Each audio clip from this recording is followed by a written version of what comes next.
Oke, selamat datang. Di pembahasan kali ini kita bakal bedah surah Al-Mu'minun dari Al-Quran. Sebuah teks yang ngasih kita semacam cetak biru kuno tentang apa sih arti sukses yang sebenarnya. Dan ini bukan soal kaya atau terkenal ya, tapi lebih ke soal karakter, tujuan hidup, dan cara kita memandang dunia. Yuk, kita mulai.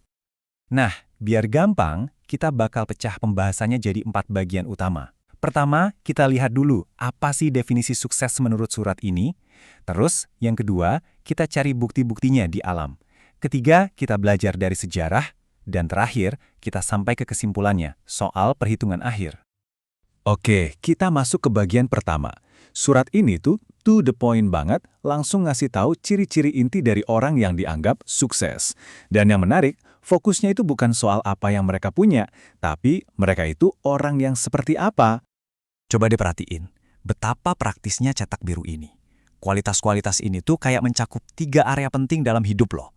Ada disiplin spiritual, ya kayak sholat yang fokus.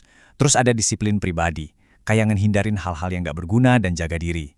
Dan yang gak kalah penting, tanggung jawab sosial, kayak sedekah dan nepatin janji. Jadi ini bukan sekedar daftar biasa, tapi benar-benar panduan lengkap buat hidup yang berintegritas. Nah, semua perbuatan ini tentu ada tujuannya kan? Nggak berdiri sendiri. Surat ini ngejelasin secara gamblang kalau semua kualitas tadi itu bakal berujung pada satu warisan yang dijanjikan.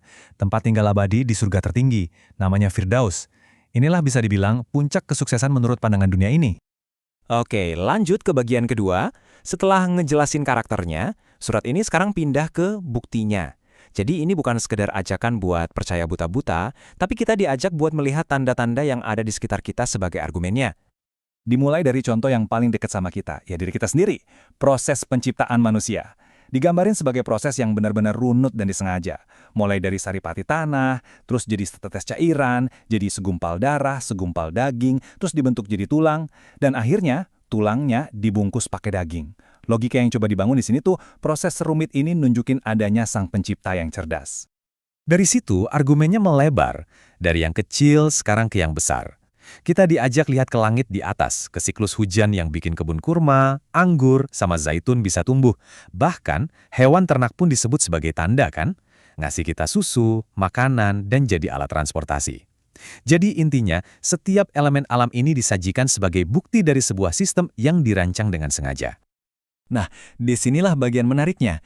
Semua yang fisik tadi dihubungin ke sesuatu yang lebih dalam, yang metafisik. Siklus penciptaan fisik, dari tanah jadi manusia, dipakai sebagai gambaran perjalanan spiritual kita.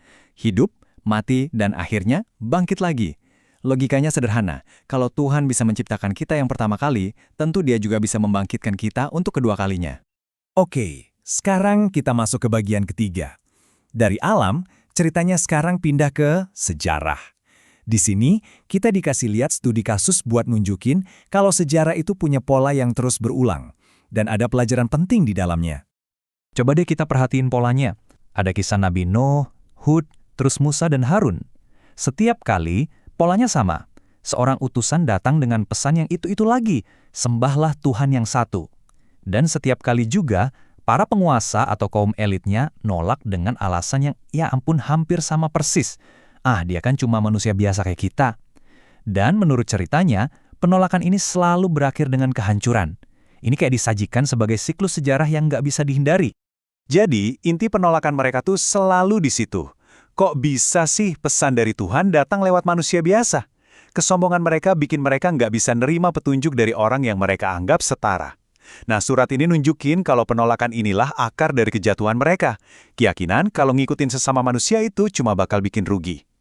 Dan sampailah kita di bagian keempat. Bisa dibilang ini puncaknya, klimaks dari semua argumen yang udah dibangun. Setelah definisi sukses, bukti di alam, dan pelajaran dari sejarah, sekarang kita sampai di kesimpulannya, hari perhitungan akhir.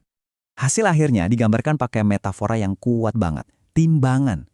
Nasib seseorang bakal ditentuin dari berat atau ringannya amalan mereka. Kalau timbangannya berat, nah mereka inilah orang-orang yang beruntung. Balik lagi kan ke konsep awal tadi.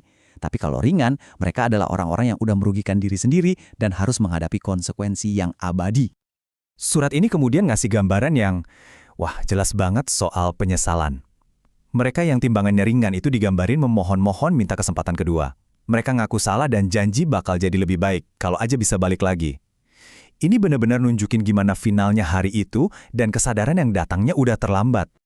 Tapi permohonan itu ditolak. Jawabannya singkat, tegas, dan nggak bisa diganggu-gugat. Nandain kalau semua dialog, semua kesempatan udah habis. Ini benar-benar nekanin betapa absolut dan finalnya hari perhitungan itu. Konsekuensi dari pilihan hidup kita jadi permanen. Jadi pada akhirnya, semua argumen yang kita bahas ini, dari definisi sukses sampai hari perhitungan, semuanya mengerucut pada satu pertanyaan filosofis yang dalam banget. Surat ini seolah-olah nantang kita langsung. Apa kalian kira kami ciptakan kalian cuma buat main-main dan gak akan kembali? Dan pertanyaan inilah yang jadi pemikiran penutup yang merangkum seluruh pesan dari surat ini.